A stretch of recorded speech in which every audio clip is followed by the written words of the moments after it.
Press conference चल रही थी, उसमें पत्रकार भी मौजूद थे, साथ ही पुलिस वाले भी मौजूद थे, बड़े बड़े अधिकारी भी थे। कातिल से पूछा जाता है कि तुमने कत्ल कैसे किया। तभी वो कहता है कि साहब करके दिखाऊं।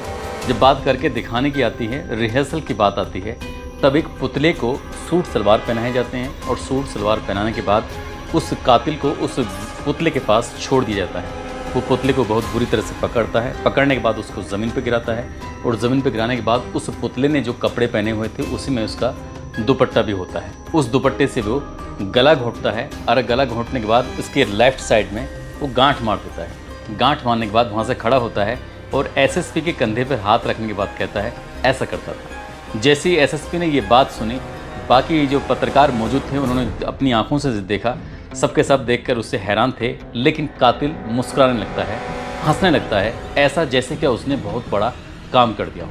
दरअसल 250 गाँवों में उस कातिल की दहशत फैली हुई थी, हर कोई डरने लगा था। पुलिस वाले ये कहने लगे थे कि घर से कोई भी महिला अकेले न निकले, अगर वो अकेले निकलती है तो उसके साथ कोई भी अप्रिय घटना घट सकती है। लगभग 13 महीने तक वो ऐसे ही कत्ल कर रहा था और जब पकड़ा जाता है तो फिर लोग सुकून की, चैन की सांसें लेते हैं। आज की घटना सुनने के बाद शायद आप लोग भी हैरान रह जाएंगे, परेशान हो जाएंगे कि एक कातिल बूढ़ी बुजुर्ग महिलाओं के पास जाता था, उनसे कहता था कि मैं तुम्हारे साथ संबंध बनाना चाहता हूँ।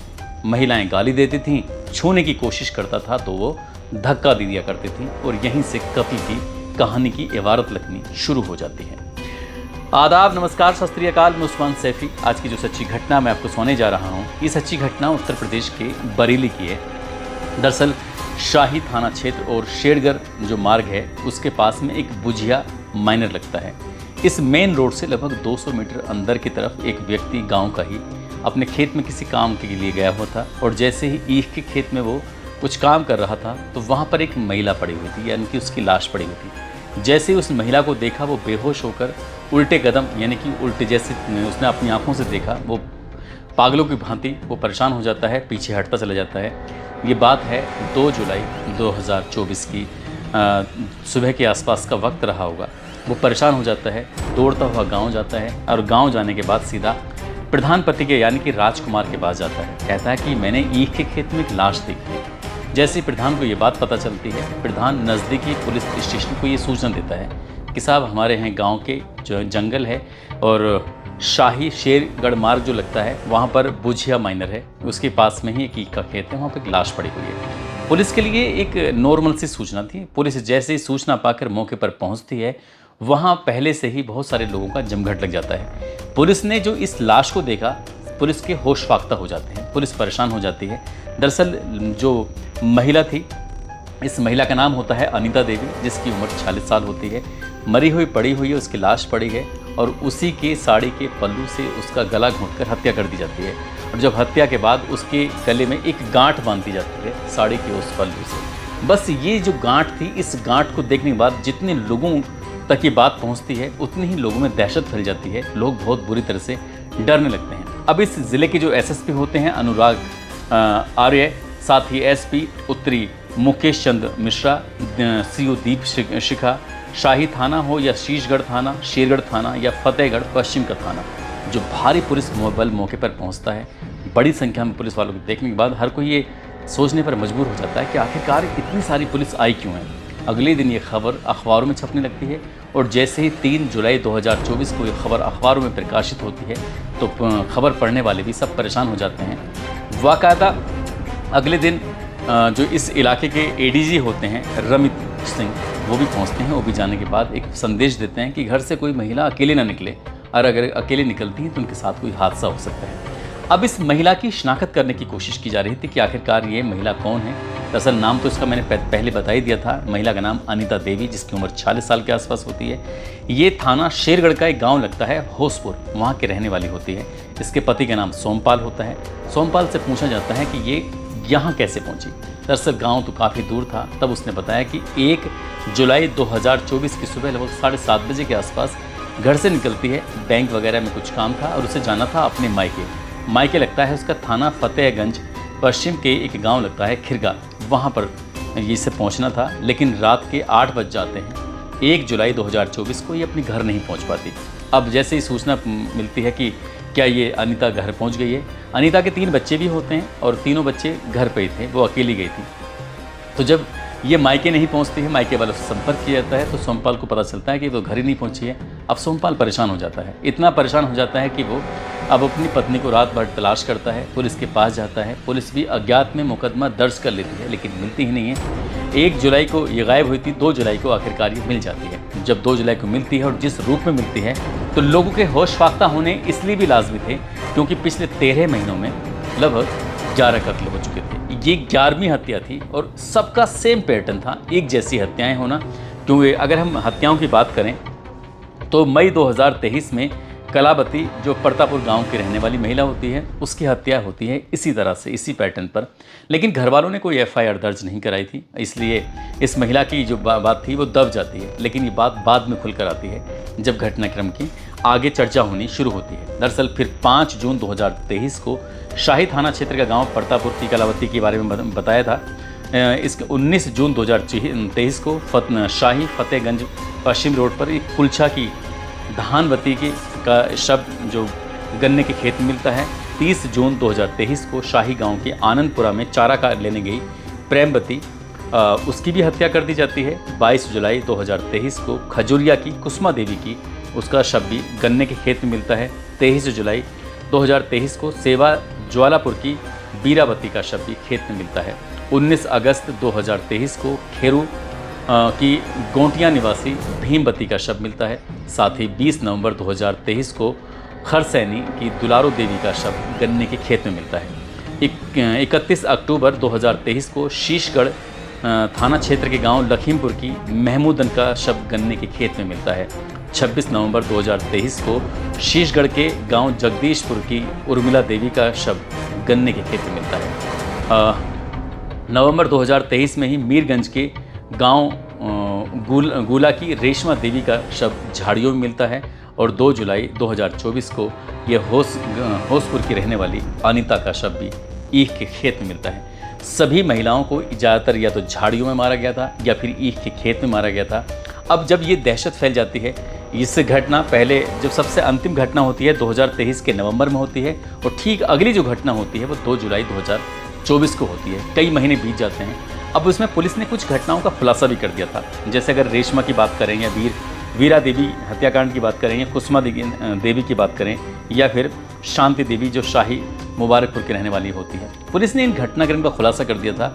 लेकिन जब इन घटनाओं को आपस में लिंकअप किया गया, जोड़ा गया, तो 25 किलोमीटर के दायरे में लगभग 250 गाँव पड़ते हैं और 13 महीने में 11 महिलाओं की हत्या हो चुकी थी। लेकिन 11 नहीं 10 महिलाओं की हत्या हो चुकी थी। 11वीं महिला का हत्या तो बाद में होती है। इसी बात को लेकर दहशत का माहौल था। इसके लिए टीम गठित की जाती हैं। साथ ही पुलिस ने लगभग 1500 CCTV कैमरे लगवाए थे ये देखने के लिए कि आखिरकार इन्हीं गांव के इसी इलाके में, खासकर 2, एक शेरगढ़ और एक शाही, इन्हीं इलाकों में आखिरकार हत्याएँ क्यों हो रही हैं। पुलिस ने जब इसके लिए एक मीटिंग आयोजित की और मीटिंग आयोजित करने के बाद अब चाहे ग्राम प्रधान हो, चौकीदार हो, BDC मेंबर हो या श्रमभ्रांत लोग हों, उनके साथ बैठकर मीटिंग की कि कोई भी ऐसा क्लू मिलता है, कोई भी ऐसी जानकारी मिलती है तो हमें जानकारी जरूर दी जाए। साथ ही पुलिस ने 22 टीमों का गठन किया। उसमें महिलाएं भी थी, उसमें पुरुष सिपाही भी होते हैं और उनको गांव-गांव, घर-घर भेजा जाता है। ये जांच पड़ताल करने के लिए काफ़ी समय से मेहनत की जा रही थी, लेकिन पुलिस को कुछ सफलता नहीं मिल रही थी। तभी 4 सिपाही ऐसे होते हैं शाही थाने के, जिसमें एक का नाम आरक्षी सरफराज होता है, एक का उत्तम कुमार होता है, शेखर वर्मा होता है, अमित चौधरी। तो इस घटनाक्रम के खुलासे में इन 4 सिपाहियों का अहम रोल बताया जाता है। दरअसल इन 4 सिपाहियों की जो ड्यूटी होती थी, उस ड्यूटी से अलग अब वो ना ढंग से सोते थे, ना ढंग से खाते थे, ना ढंग से आराम करते थे। ये 6 से 7 घंटे निकल जाया करते थे अलग अलग गाँव की तरफ, और अलग अलग गाँव में जाने के बाद हर छोटी से छोटी बातों के बारे में बात किया करते थे। किसी ने कुछ देखा हो, किसी ने कुछ समझा हो, कुछ भी ऐसी जानकारी, ताकि उस कातिल के, क्योंकि ये सीरियल किलर होता है और सीरियल किलर जो होता है वो इस तरह से एक ही पैटर्न पर हत्या कर रहा था। लगभग 2 थानों के 250 गांवों में दहशत फैल चुकी थी। अगर हत्यारा कौन है, पुलिस भी परेशान हो चुकी थी। आखिरकार करें तो क्या करें। जब पुलिस ने सभी तरह की जो कोशिश थी, लगभग 1.5 लाख लोगों के जो नंबर थे वो भी सर्विलांस पर लगाए, रडार पर लगाए, लेकिन उससे भी कुछ सफलता हाथ नहीं आती है। लेकिन 4 सिपाहियों ने सचमुच कमाल कर दिया। जब 4 सिपाही अलग अलग गांव में अलग अलग लोगों से, अलग अलग महिलाओं से, खेत पे जाने वाली महिलाओं से बात करते थे, तो खासकर इन हत्याओं के पीछे एक चीज़ तो ज़रूर थी। जब भी हत्या होती थी तो महिला सिंगल होती थी, अकेली होती थी। अब ऐसी स्थिति में अब ये जानकारी मिलती है मुखबिर की बात हो या फिर महिलाओं के जो कुछ स्केच बनाने शुरू करें। स्केच से तैयार होने के बाद 3 स्केच सामने आते हैं और स्केच 6 अगस्त 2024 को सोशल मीडिया पर वायरल कर दिए जाते हैं, अलग अलग थाना क्षेत्र में सर्कुलेट कर दिए जाते हैं, ये देखने के लिए कि आखिरकार कातिल जो इन्हीं से मिलता जुलता है। तभी महज 2 ही दिन हुए थे, यानी कि 8 अगस्त 2024 को ये सूचना मिलती है कि शाही थाना क्षेत्र के एक मचान पर एक व्यक्ति है जो कि इन स्केच से, यानी कि जो चेहरा बनाया गया था एक आर्टिस्ट के माध्यम से, उससे काफ़ी मैच करता है। अब पुलिस ने जाकर उसको पकड़ लिया। दरअसल वो ऐसा लग रहा था देखने में जैसे मंदबुद्धि हो, जहाँ ठीक से बात भी नहीं कर पा रहे हैं, कुछ बात करते हैं तो हंसने लगता है। अब उसको थाने लेके आते हैं और थाने लाने के बाद उससे जब बातचीत कर रहे थे तो जब वो बताता है, जिस रूप में वो बताता है, आप लोगों ने रमन राघव 2 फिल्म देखी होगी जिसको नवाजुद्दीन सिद्दीकी ने उसका रोल अदा किया है। अगर फिल्म देखी होगी तो आपको सहज अंदाज़ा लग सकता है कि कितना खतरनाक, कितना शातिर किस्म का ये व्यक्ति रहा होगा, जिसको देखने के बाद लगता ही नहीं देखने के बाद कि वो इतना शातिर हो सकता है। दरअसल अगर इसकी हम बात करें तो थाना नवाबगंज का एक गाँव लगता है बांकरपुर समूह, वहाँ का रहने वाला होता है।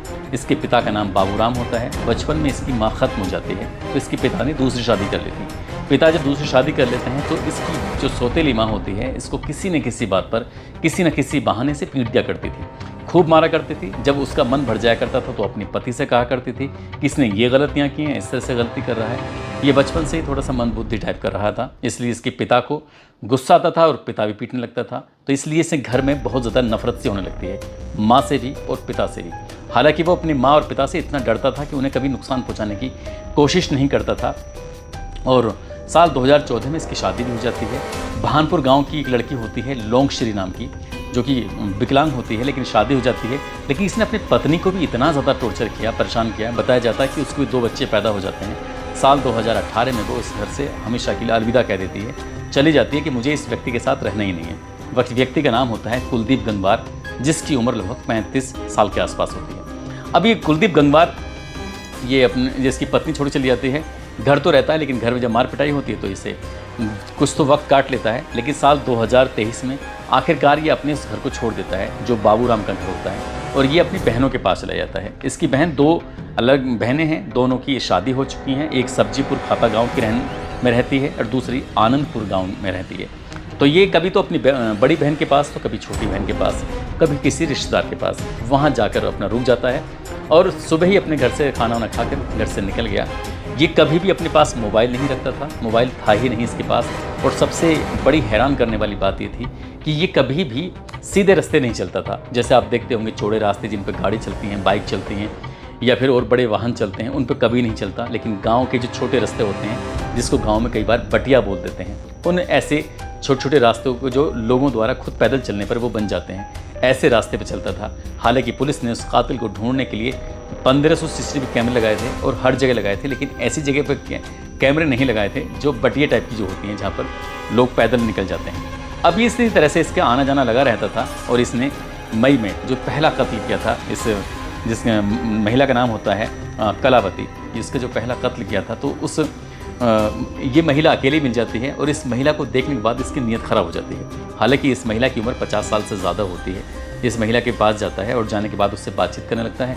महिला भी इसको रेस्पॉन्स दे रही थी, लेकिन इसने महिला से छूटते कहा कि मैं तुम्हारे साथ संबंध बनाना चाहता हूँ। जैसी बात संबंध बनाने की आती है, तुरंत ही इस महिला को गुस्सा जाता है और महिला इसको गालियाँ देने लगती है। और जब इसने उस महिला को छूने की कोशिश की तो धक्का दिया। ठीक इसे अपनी माँ की याद आ जाती है, जिस तरह से माँ ने इसे बचपन से ही पीटना शुरू कर दिया था, सौतेली माँ ने। तो इसे बहुत बुरा लगता है कि आखिरकार ये महिला इसके साथ ऐसा कैसे कर सकती है। इसने इधर उधर चारों तरफ को देखा, क्योंकि वहाँ कोई ना दूर दूर तक आदमी था। तभी इसने उस महिला को पकड़ा और उसकी हत्या कर देता है। इसी तरह से लगातार ये हत्या का सिलसिला इसका चलता रहता है। अब चाहे वो धानवती मौर्य हो या फिर उर्मिला हो, दुलारो हो या शेरगढ़ की रहने वाली अनीता देवी हो, महमूदन हो या फिर रेशमा देवी, वीरा देवी, कुसुमा देवी और शांति देवी, इसी तरह से बारी बारी से लगातार हत्याएं कर रहा था। हत्या का पैटर्न एक ही होता है। उनके साथ संबंध बनाने की कोशिश करता था, विरोध करती थी तो ये उसका गला दबा देता। अगर उन्होंने महिला ने साड़ी पहनी हुई तो साड़ी के पल्लू से उसने उसका इस्तेमाल किया, या फिर महिला ने अगर सूट सलवार पहने तो उसके पास अगर उसने दुपट्टा होता था तो उसको दुपट्टे से गला घोंटता था। और जब जिस तरह से ये हत्या करता है, जब ये पकड़ा जाता है, पुलिस वाले से पूछते हैं कि किस तरह से हत्या करते थे, पत्रकार इसे सवाल कर रहे थे, तब ये एक रिहर्सल करता है पुतले पर और पुतले को गिराकर जिस तरह से उसकी हत्या करता है।